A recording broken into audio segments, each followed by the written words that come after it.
Welcome back to MKE Gadgets. We're standing in front of my Onefinity CNC router. And you can see various pieces out here are in orange.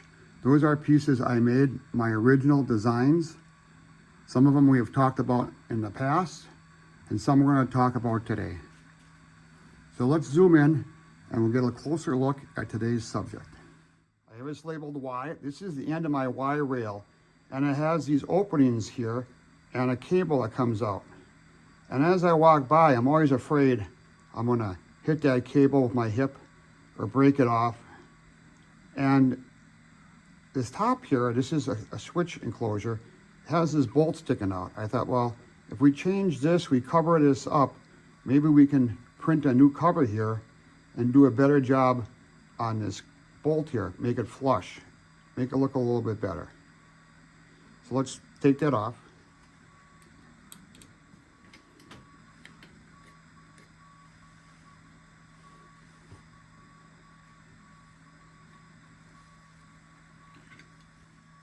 With the bolt removed and discarded, we just got to pop out this limit switch.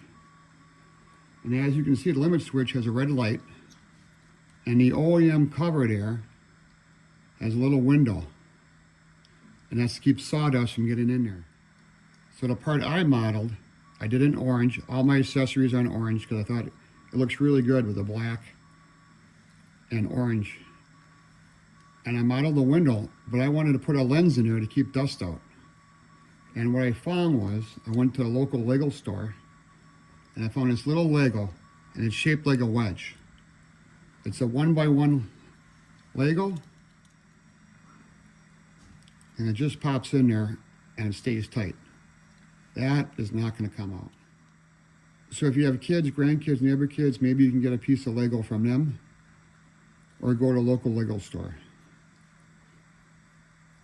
So then the limit switch feeds in there, goes around that. So the screw I'm using is a stainless steel flathead cap screw.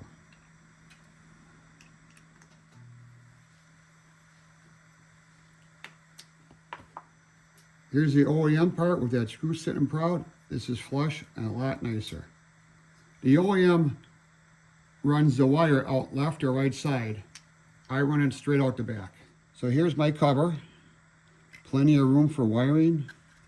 Got a big Y on there, Y-axis, kind of dresses up a little bit.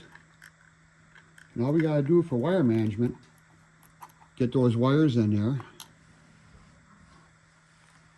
and bolt this back in. It's all finished, bolted down, nice and tight, looking good. I like the black on the Y and the orange, really gives a nice contrast. A flat screw there. Little piece of Lego for an indicator window, so when we make the home switch. And it covers the cables real nice. I think it looks like it's supposed to be there. And you too could have one of these. I'll have a link down below on the side, or over maybe on the top, probably down below. And it'll be a link to Thingiverse and Printables. And you can go on there and print your own. It's just two pieces here and a Lego. So leave a comment if you think this is an improvement over the OEM setup. So once again, this is MKE Gadgets. Thanks for viewing my video, and support my channel by subscribing if you haven't. Thanks, we'll see you tomorrow.